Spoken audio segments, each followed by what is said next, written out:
Do you ever feel like you're falling hard for someone time and time again, only for it to end in the same painful way? Do you ever feel like you care too much in relationships and you're always wondering how they perceive you, how they think of you, and you're always worried about what they think of you? Do you ever find yourself overthinking every little thing that you do in the relationship, but in your mind, you know you want more? What if I told you that the key to lasting love isn't about changing who you are, but it's actually about changing what kind of person you look for? Today, we're going to be diving super deep into the world of an anxious attachment style, and we're going to be exploring topics like what an avoidant does, why we tend to seek out avoidant people in our lives, why we keep repeating this pattern, and how we can eventually address this issue and start to seek out more secure relationships in our lives. Feel free to skip to the topic that you're interested in, and all the timestamps are in the description below. By the end of this video, you are going to understand why you keep seeking the same types of relationships, and you're going to have so much clarity around how to choose the next person so you don't always have to go through that whole cycle of getting your heart broken, because girl, it is not fun. And I'm so excited for you to walk away with the tools that you'll need as an anxious attachment, because this is coming from yours truly, and I have had my experiences living as an anxious attachment, and it is not fun because we have so much love in our hearts and we want to find that person who we can give and pour all of our love to. But why do we always end up finding someone who is avoidant, someone who literally will not be able to receive our love or feel very resistant around receiving all the passion, all the love that we have to give? The first step to change is to understand what an avoidant does, or what an avoidant usually says. One thing you need to know about avoidants is they are very protective of their own independence, and they tend to be very firm on their boundaries and very restrictive on needing independence as one of their core values. They may say things like, I need a lot of space, or they may even say things like, work just takes up too much of my time. Work is a priority for me. Another thing that they might say is they set really strict boundaries around their friends and family and you, and they keep you segregated from the inner circle, which is their friends, their family, people that are really important to them. Avoidants tend to feel very overwhelmed when they're addressing their own emotions and feelings. They may try to approach you and try to share their own concerns, but then they always say, oh, never mind, just forget it. Or they physically withdraw from you entirely. They might also keep their intentions about your relationship with them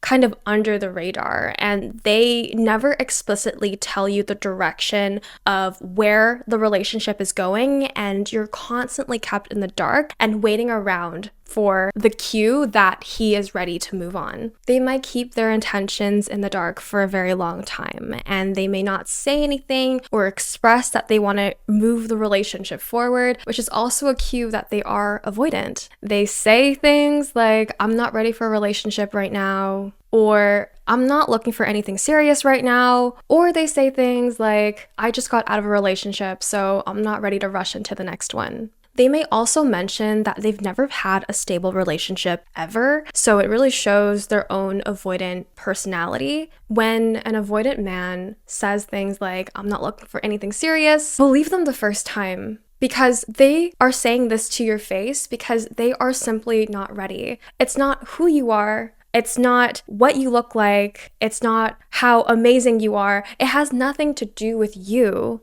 but it's simply how ready they feel. And as anxious women, we're always thinking about, oh, is it me? Am I the issue? Why does no one want to commit to me? The real question you should be asking yourself is, why do you keep attracting and why do you keep saying yes to guys who are not emotionally available for you? If a guy says, I'm not looking for anything serious, or if they just got out of a relationship, these are massive red flags you need to run away from, because it doesn't matter what you do as a woman, you are the rebound. And essentially, you're not going to be able to change his mind into trying to commit to you, and you're going to feel a lot of energy wasted because you're going to try to essentially convince him that you're the one. And no one wants to be that person that is kind of left behind. And And don't put yourself in that situation time and time again because you're not going to change them. And your time is so much more valuable than waiting around for a guy to finally see your value.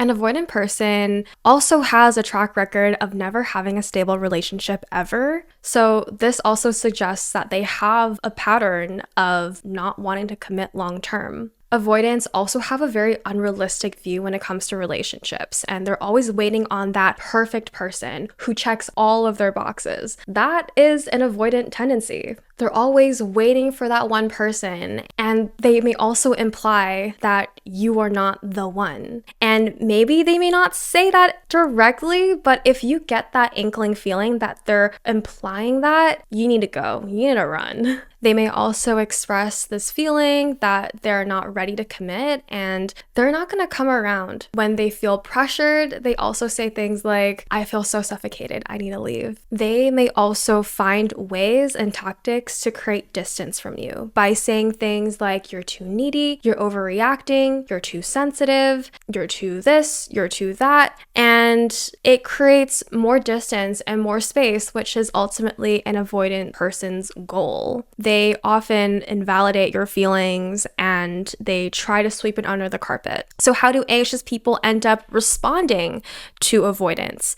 After saying these things or noting their behaviors, even though we have this feeling and this inkling sensation, knowing that an avoidant doesn't actually want us, yet we stay. We subject ourselves in this scenario. So how do we often react? We often worry about our place and our status when it comes to this relationship with our partner. So we're always worrying, we're always overwhelmed, and we don't have the attention and ability to focus on other aspects in our lives, like our career, like family, like friends. This person just takes the main stage in our lives, and it's so hard to focus on anything else. Another tactic that you may have is that you may become increasingly clingy and needy and always asking your partner questions about where they're going. And the more avoidant they are, the more you feel the need to cling and ask questions. It's like you're increasing your clinginess in the face of his avoidance. As an anxious attachment, what you may end up doing is engage in protest behavior.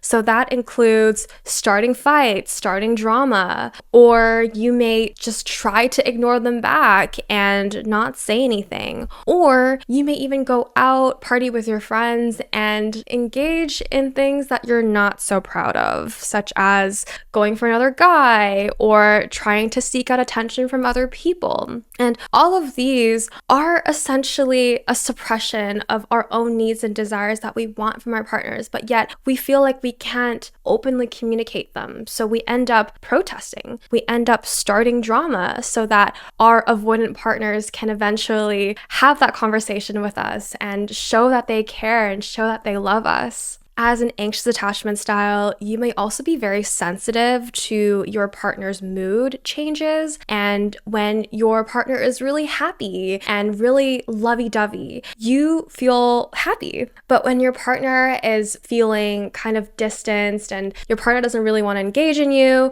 then you feel like there's something wrong with you. So there's this very deep emotional tie that you depend greatly on your partner and how your partner is feeling and how your partner is treating you for it to define who you are and to define your worth as a human being. For someone with an anxious attachment style, you may also say things that you might regret later on and saying very harsh words, trying to elicit a response from an avoidant person. You tend to be more impulsive and tend to act towards your own emotions rather than trying to reason and trying to engage in a proper conversation. You may also tend to worry about your place in that relationship, and you're always wondering about your partner's exes and whether they're texting them, whether they're thinking about them, and just wondering if they really chose you because they love you or if they chose you because they're just lonely. Another thing that anxious attachment people do is that they tend to fall in love too quick. And even when they don't really know that person, even the person that they get into a relationship with, they don't even know them that well,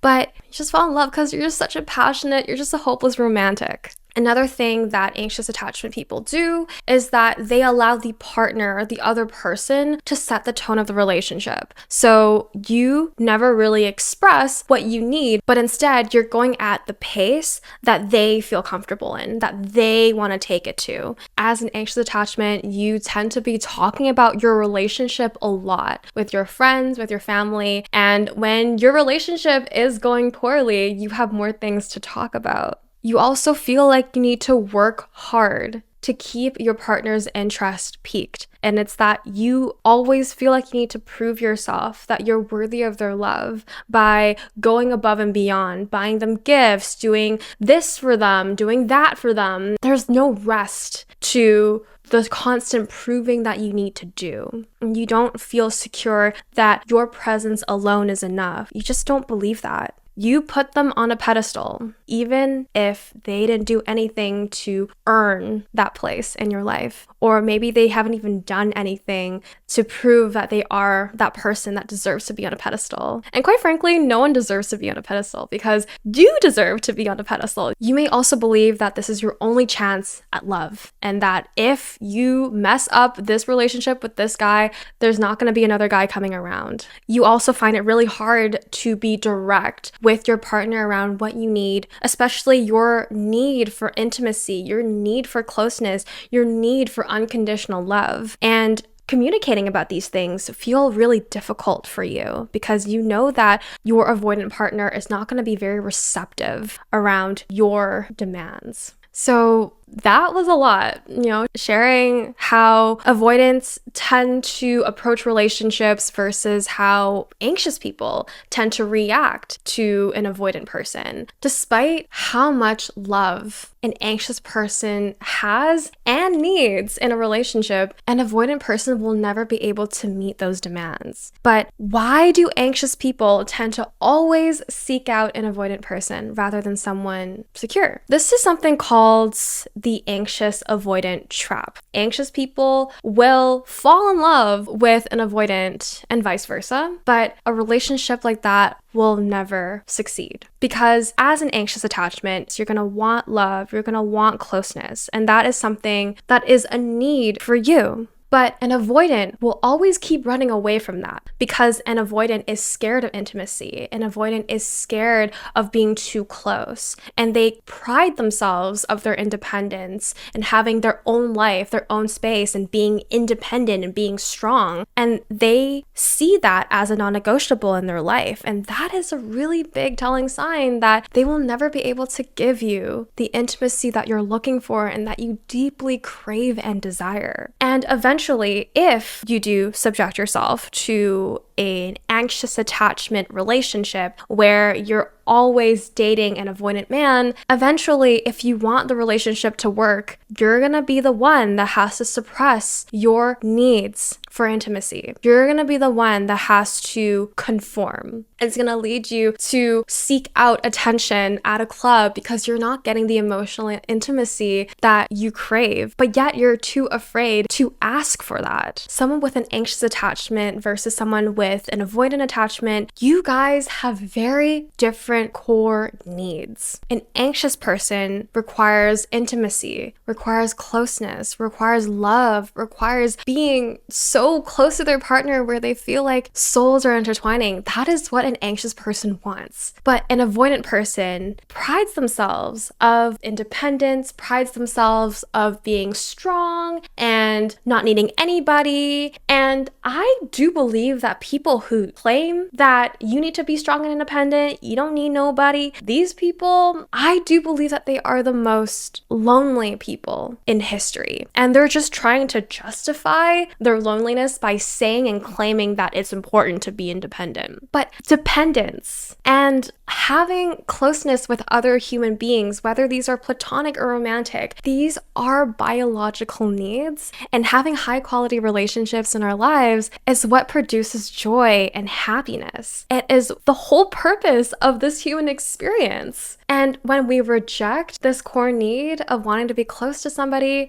especially as an avoidant, it is really tough to truly be happy and fulfilled in this human experience, essentially. As an anxious person, you want closeness. So whenever you do perceive a threat in the relationship, you end up calling more, texting more, being more clingy, and just wanting to be around them, asking too many questions. And that energy ends up having the avoidant withdraw even more. And the avoidant, how they are protecting themselves is they end up withdrawing. They end up being less responsive to your needs. They avoid deep conversations around you or the relationship. They start emphasizing their need for independence. They try to find fault in you, or they try to find fault in the relationship. They try to create emotional barriers and try to create walls to distance them from you. And they tend to send mixed signals all the time. Now, what happens is the anxious person responds with so much more anxiety, and it becomes this vicious cycle where the anxious person wants closeness, but then the avoidant person is trying to back out. So no one is ever happy. It creates a roller coaster effect. So the dynamics of this trap is that there is a constant emotional roller coaster where you do live for the high. You're so excited and you just love those moments where you're close with your partner, but when they do leave and when they aren't giving you that same closeness that they once did, you feel anxious. You feel like your whole world is crashing down. There's also this sense of emotional imbalance where there is never a secure moment. It's always this constant high or constant low. It is really difficult to break out of the cycle. And that's probably why you're watching this video, is because you're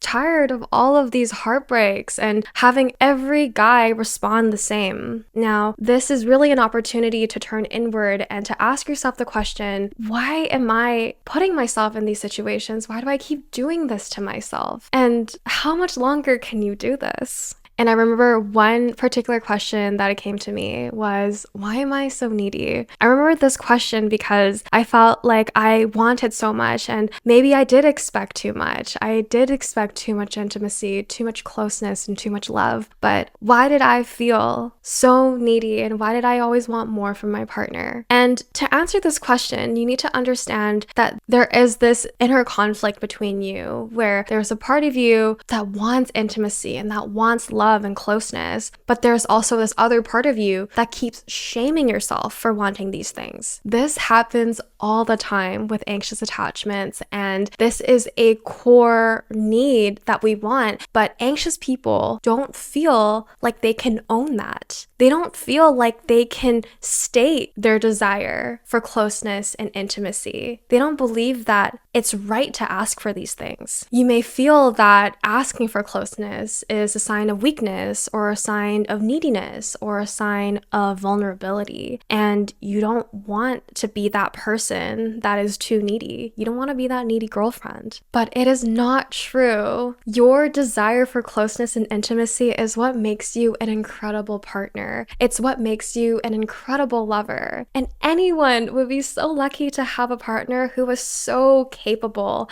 of delivering so much love. But the more that we reject this need for intimacy, the more that we reject ourselves, we tend to need that even more. So we end up becoming more needy in our behaviors, because when we keep suppressing this part of us, it is not fun. It ends up being the cycle of not wanting to be too needy and then being really needy. The more that we reject this part of us that needs closeness and intimacy, the more we reject this core need, the more our behaviors will be chaotic and the more drama we create. And in the end, it's just poor communication on our part. But where does the shame and self-judgment come from when it comes to wanting closeness and intimacy? Number one, it comes from societal expectations, because we've been told that we need to be strong and independent.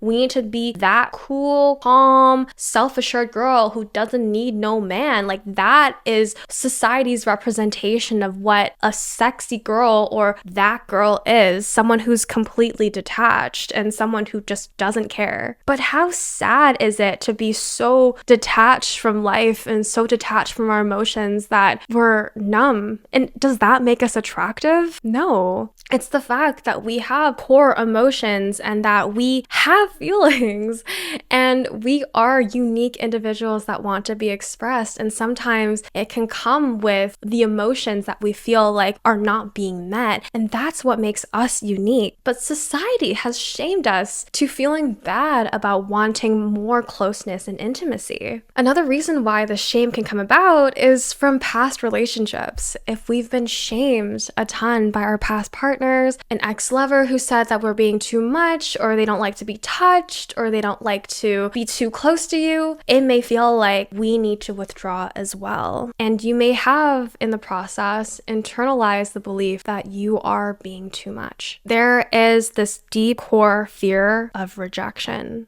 And in order to protect yourself from rejection, you end up suppressing your core needs and desires. And a need is food and water. A need is air. A need for an anxious attachment, or honestly any human being, is intimacy and love. And that's what makes the human experience so fulfilling and amazing, is to be able to share that love with somebody, to be able to have that soul-to-soul connection with somebody. And that's not too much to ask. And in fact, it's quite weird if someone doesn't want that. When we keep suppressing this need for intimacy, maybe we can go 5 days without intimacy, 1 week without intimacy. But what about 3 years, 5 years, 10 years? How depleted will you feel if you have to constantly ask and constantly feel that you need to suppress your need for something that is such a core need as a human being? The problem when it comes to suppressing your needs is it creates a deeper emotional turmoil. You also block yourself from showing your authentic self and showing your colors because you feel like you need to block yourselves out. So you end up hiding your true feelings. You don't feel like you can be yourself. And that is not sustainable in the long term. And when you are in a relationship where you can't be yourself, you end up breaking up time and time again, and you fall into the cycle of heartbreak. Because how sustainable is a roller coaster relationship? It's not sustainable. In fact, it's really freaking hard to sustain a relationship that makes you feel really good one day and really bad another day. And life is already hard enough. Don't choose partners that make you feel even worse. If you keep suppressing your needs, you are not going to be able to attract a partner who can actually fill them. And that will lead you to this constant cycle of feeling so anxious and feeling like no relationship can fulfill you. So now, this is one of the scarier questions that you need to ask yourself as well,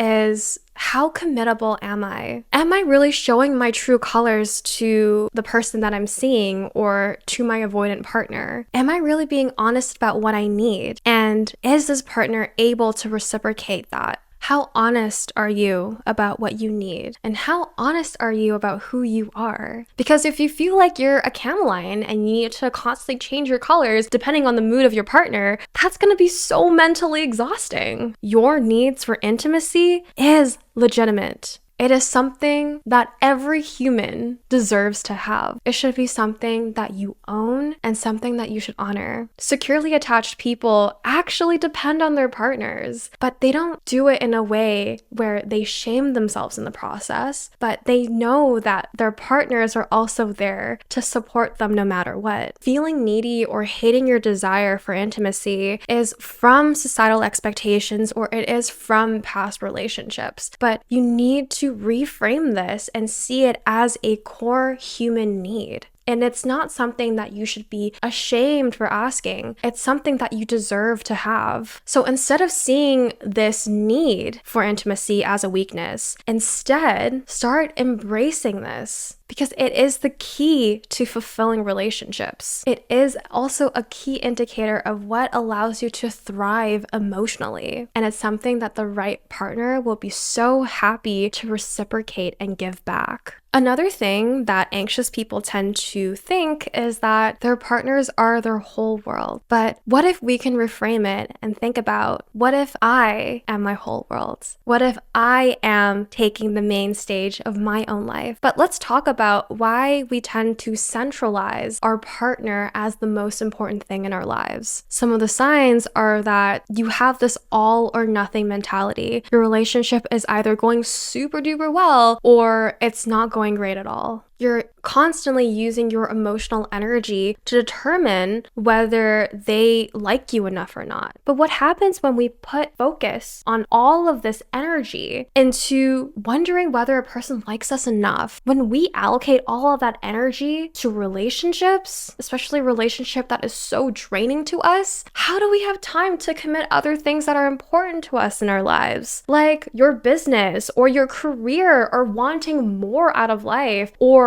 even your friends and family. They also need your love and attention. But when we constantly occupy ourselves in our relationship, how do we have time to grow other seeds in our lives? And if you think about this in the long term, how much longer can you go down this path of making someone your whole life? Maybe in 3 months you could do it, but what about a year, 2 years, 3 years? That is a lot of energy that you could be using to build other aspects in your life that are important to you. There is a very key difference between anxiety and love. The emotional high-low of wondering whether this person likes you enough, that may create a very, very interesting, intense chemistry, but it is not genuine love. Genuine love is stable. It's secure. You get to be your true self and be accepted for who you are. And it's this sense of peace in your heart when you're talking to them. Not this crazy high, crazy low, or wondering about your worth with this person. Healthy love should feel secure in your own heart. It really does hone down to how you feel. So now let's talk about vetting. How do we vet for the guy to know that he is not an avoidant person? And what are some of the red flags if you are seeing an avoidant person? Number 1, they're sending mixed signals. You never know your place with that person and what position you're in their life, and yet they don't want to talk about how you guys are moving forward in the future, whether you have a label or not. That when a guy loves you and wants to pursue something really important, they will make the moves. They will show their love for you. They will show that they want to commit to you. But if you're constantly wondering whether that's the case, it probably isn't it. Actions speak louder than words, so always pay attention to how consistent they are with what they say and what they actually do. Number 2, avoidants tend to really value their own independence and their own space. So they will explicitly tell you that they need more space all the time, and they're trying to put a wall between you and them. They emphasize boundaries that feel very restrictive and just essentially not up for negotiations. An example is they might make their friends and family off limits. An avoidant man also has a very unrealistic view on how relationships work and who their ideal partner is, and they tend to imply that you are not that person, which can obviously make you feel terrible about your worth. But that's when you gotta go. That's when you gotta run. Number 3, they tend to have a lot of difficulty communicating about what's happening between you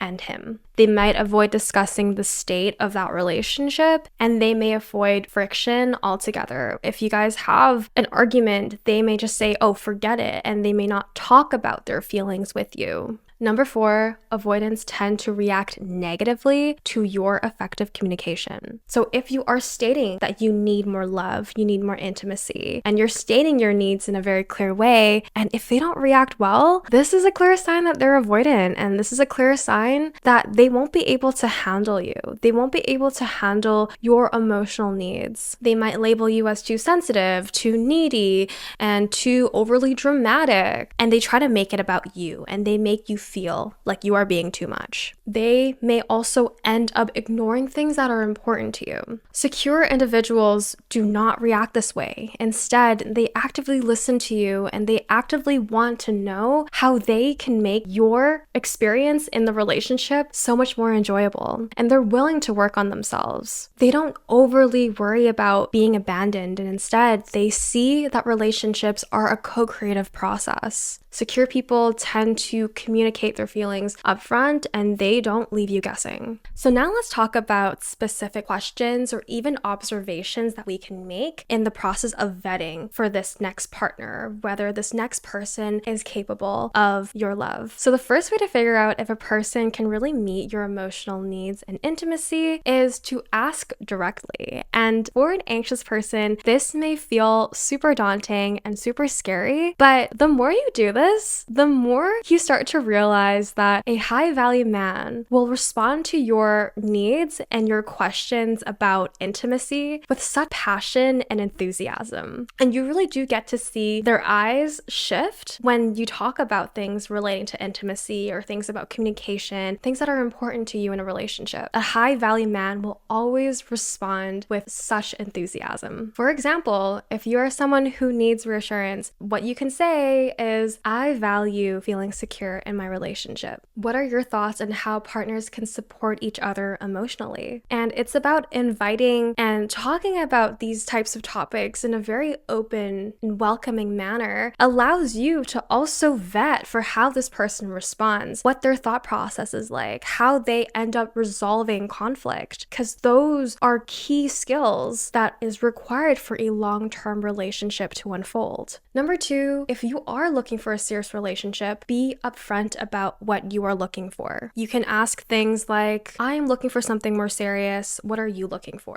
And having this conversation around intention can help you clear up all of the miscommunication that may end up happening if you do end up pursuing with this person. It is so important to be clear about your intentions as soon as you can, because you're going to be wasting a lot of time if you're committed to trying to make it work with someone who clearly is not in it in the long run. Number three is that you could briefly bring up conversations about your past relationships and to be a bit curious as to why things ended. You don't want to dwell in these topics, but it's also important for you to kind of know the backstory about why things ended with their ex. People who have an anxious attachment tend to always put the fault in them, and they think it's their fault that the relationship ended. But on the other hand, avoidants tend to always blame their ex for their issues, and it's never about them. So you can see and notice the tone of voice that these two different attachment styles tend to have when talking about their ex or their relationship. Avoidants may also compare you to their ex. So that is also a huge red flag, and please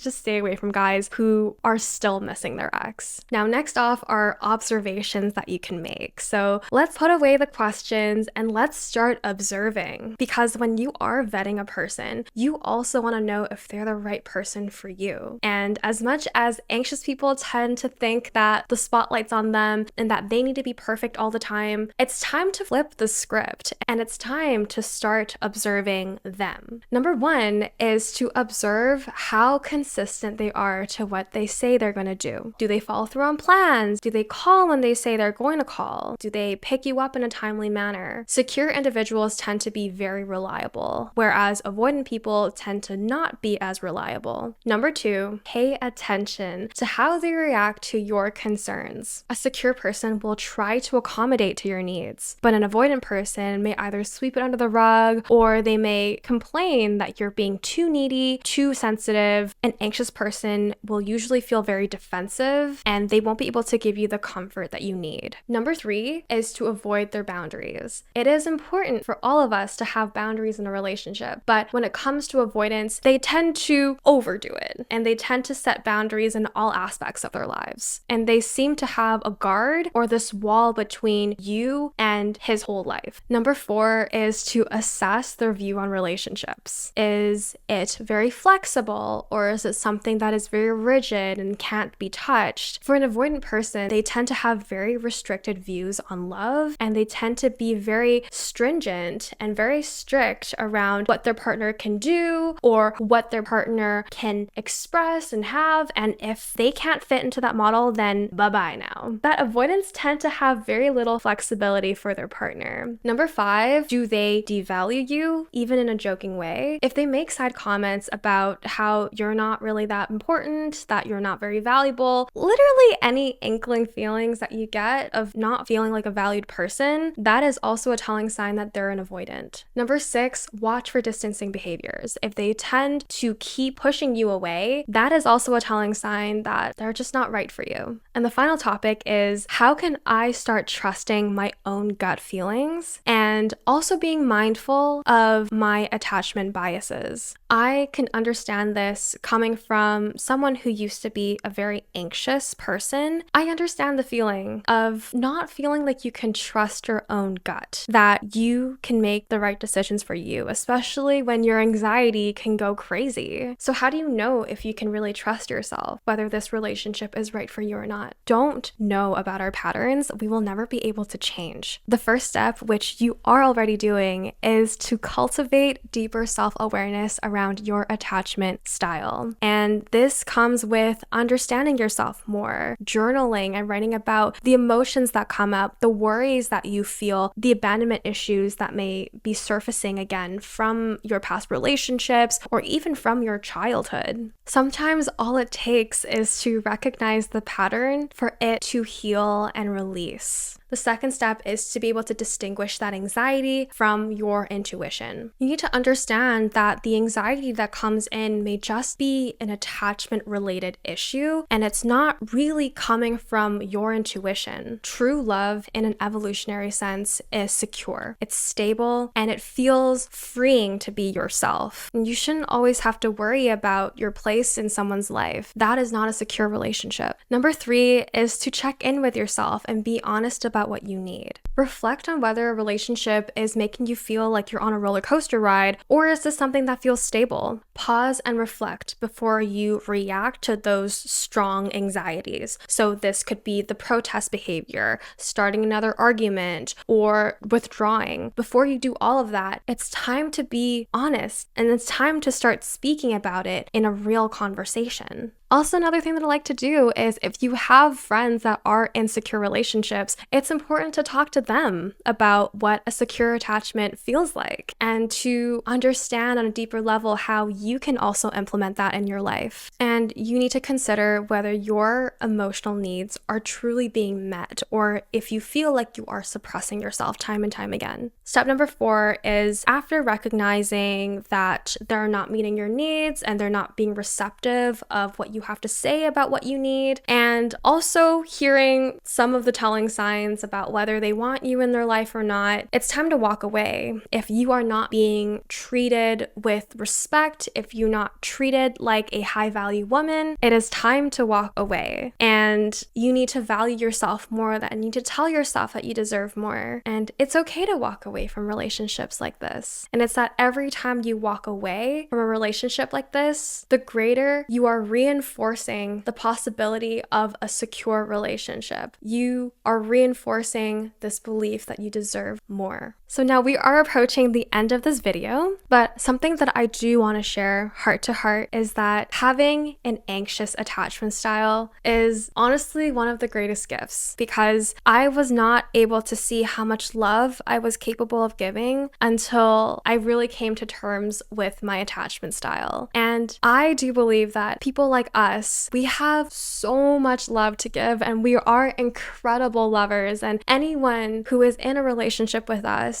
is just, honestly, they are just so lucky. And I hope that this video helps you see that you can ask for permission and you can ask for all of the things that you want, and they are core human desires, but it really is about them. How are they responding to you? And it is not needy. To want intimacy is something that is so normal to have, and it's something that you can rightfully claim. But don't be afraid to ask these scary questions like, are you ready for something that is more serious? Or asking things about relationships that may seem corny or seem a little cheesy. But having these conversations off the bat is what will help you understand and vet for your next partner, so you don't have to go through these heartbreaks time and time again, or feel like you need to keep guessing whether this person is in it in the long term, because you also hold a ton of responsibility when it comes to these relationships, of these heartbreaks as well. And the more that you honor this need, this part of you that wants intimacy, the more likely you're going to find someone who wants to have something long term with you. So the more open and more accepting you are of yourself for wanting intimacy, the more likely it will show up, and the more likely you're going to be able to attract a very fulfilling and loving relationship. Have a good week.